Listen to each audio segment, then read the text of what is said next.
Requirement gathering के बाद अब हम ये देखते हैं कि what is the next step. अगला स्टेप फॉरवर्ड है क्या? रिक्वायरमेंट गैदरिंग के बाद हमने अब सिस्टम को अंडरस्टैंड करने के लिए अगला स्टेप क्या करना है। अच्छा, अब यहाँ पे जो अगला स्टेप है वो एक्चुअली सिस्टम डेफिनेशन का है। अब system definition is a very detail topic in software engineering and software process improvement.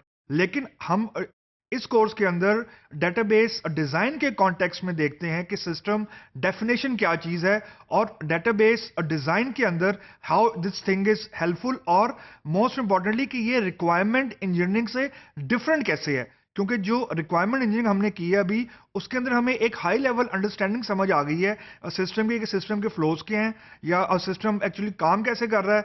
हमने बाइन भी ले लिया क्लाइंट से। अब अगला स्टेप ये है कि we need to dig into more details. हमें सिस्टम की अब डिटेल्स को लिस्ट डाउन करना है, यानी लेवल, अब हम एक लेवल फर्दर जा रहे हैं। हम सिस्टम को और डिटेल में अंडरस्टैंड करने की कोशिश कर रहे हैं। तो बेसिकली सिस्टम डेफिनेशन वो कोर स्टेप है जो हमें हमारी प्रॉब्लम की डोमेन को या स्कोप को फर्दर डिटेल में समझने में अब मदद करता है, और हम वो चीजें एनालाइज करते हैं जिसकी वजह से हम सिस्टम के अंदर और डिटेल और डिस्कशन कर लें।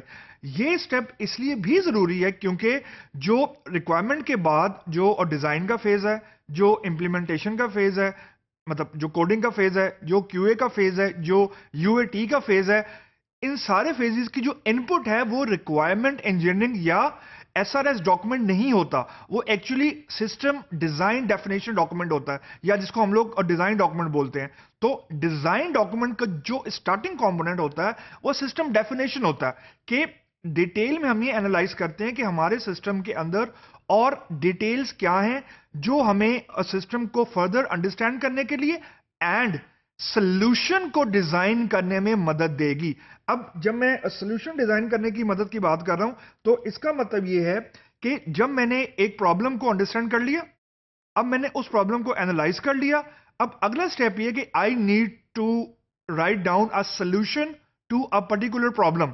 तो अब मैं डिस्कशन कर रहा हूं डिजाइन कंपोनेंट की, सोल्यूशन डिजाइन कंपोनेंट की, कि सोल्यूशन को डिजाइन बेसिकली कैसे किया जाता है। तो सोल्यूशन को डिजाइन करने के लिए खाली रिक्वायरमेंट्स इंजीनियरिंग या रिक्वायरमेंट का फेज काफी नहीं होता। अब हम इस लेवल पे बेसिकली जो हमारा बेसिक आर्टिफैक्ट होता है वो सिस्टम ऑफ इंटरेस्ट होता है, यानी जो हमारा कॉन्सेप्ट है या जो वो आर्टिफैक्ट जिसकी बेस के ऊपर हम कहेंगे हाँ जी हमने सिस्टम को डिफाइन कर लिए, या we have got the system definition, उसको बेसिकली बोलते हैं system of interest, SOI. SOI का मतलब ये होता है कि जैसा हमने इससे पहले भी डिस्कस कर चुके हैं हम लोग, कि हमारे पास एक बहुत बड़ा प्रॉब्लम है, हमने एक सिस्टम को स्टडी किया, उस सिस्टम में बेतहाशा प्रोसेसेस हो रहे होंगे, बेतहाशा फ्लोज होंगे जो हमारे प्रॉब्लम डोमेन से रिलेटेड हैं और नहीं भी हैं। तो सिस्टम ऑफ इंटरेस्ट का बेसिक कॉन्सेप्ट ये है कि what is included in the scope and what is not included in the scope, कि हमारी गिवन प्रॉब्लम के लिए या गिवन द प्रॉब्लम हम क्या चीज टारगेट कर रहे हैं और हम क्या चीज टारगेट नहीं कर रहे। क्योंकि एट टाइम ये चीज बहुत देखने में आई है कि हम बहुत सारी ऐसी चीजों के ऊपर एफर्ट पुटअप कर देते हैं जब हम कोडिंग में जाते हैं, जो हमारी प्रॉब्लम का पार्ट तो नहीं होती, लेकिन हमारी प्रॉब्लम का जो डोमेन है वो उसको टच हो रहा होता है, मतलब चीजें ओवरलैप हो रही होती हैं। कुछ ऐसे फ्लोज होते हैं जो हमारी सिस्टम का पार्ट तो नहीं है लेकिन हमारे सिस्टम का प्री रेक्विजिट है। तो एट टाइम जो कोडर्स हैं वो प्री रेक्विजिट्स के ऊपर ज्यादा एफर्ट लगा देते हैं, और जब एक्चुअल सिस्टम डिजाइन की बारी आती है या सिस्टम इंप्लीमेंटेशन की बारी आती है तो हमारे पास एफर्ट बहुत कम रह गई होती है। तो बेसिकली इसका मतलब यह है कि जो बजट हमें दिया गया था both in terms of effort and in terms of amount, I mean the finances, तो वो एक्चुअली लैप्स हो जाते हैं। तो एट द एंड क्या होता है कि जो क्लाइंट की एक्सपेक्टेशन होती है वो हम लोग मीट नहीं कर सकते। तो at the end of the day फिर कंपनी को अपनी जेब से पैसा देना पड़ता है, क्योंकि the developers will work more, क्योंकि उन्होंने रिक्वायरमेंट तो डिलीवर करनी है लेकिन अब बजट नहीं है।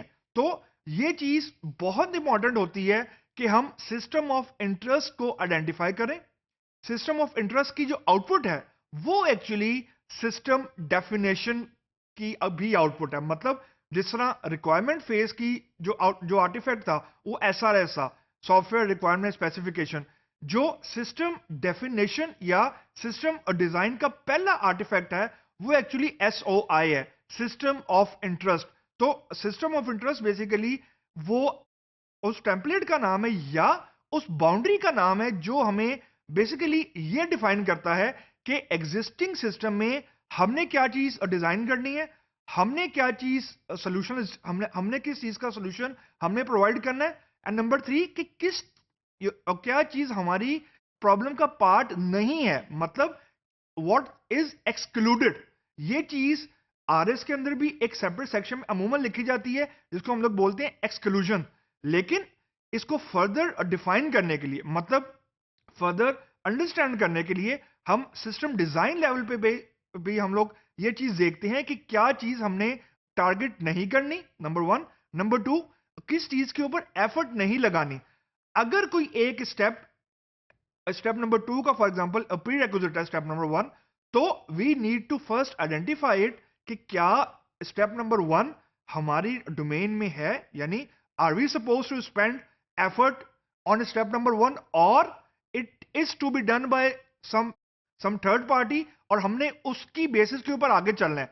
क्योंकि ये बहुत ट्रिकी पार्ट होता है ऑफ द प्रॉब्लम कि ये आइडेंटिफाई कर लें कि what is not a part of your domain, यानी जिस चीज के लिए आप चार्ज नहीं कर रहे हो, और जिस चीज के लिए आप चार्ज कर रहे हो उसका प्री रिक्विजिट्स क्या है, जिसको हम लोग अमूमन प्रीडिसेसर्स भी बोलते हैं या प्री रिक्विजिट्स भी बोलते हैं, कि एक सोल्यूशन को डिजाइन करने के लिए आपको 3-4 स्टेप्स पहले करने हैं जो कि आपने नहीं करने।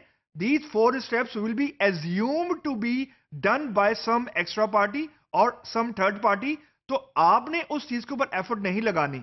अब यहां पे एक ट्रिकियर पार्ट कि अगर स्टेप नंबर 1, स्टेप नंबर 2 और स्टेप नंबर 3 फॉर एग्जांपल नहीं किया हुआ और उसकी वजह से आपका काम रुका हुआ है, इस पॉइंट को हम लोग बेसिकली कहते हैं कि एस्केलेट कर दें, एस्केलेशन, कि you need to raise it to appropriate forum, कि जी हम अपना काम उस वक्त तक स्टार्ट नहीं कर सकते जब तक हमारे प्री रिक्विजिट खत्म नहीं होंगे, जिसको हम लोग बोलते हैं कि डेवलपमेंट का टाइम या इंप्लीमेंटेशन का टाइम उस वक्त तक स्टार्ट नहीं होगा जब तक प्री रिक्विजिट्स खत्म नहीं होंगे। तो ये सारी डिस्कशन एक्चुअली सम अप होती है सिस्टम ऑफ इंटरेस्ट के इर्द गिर्द।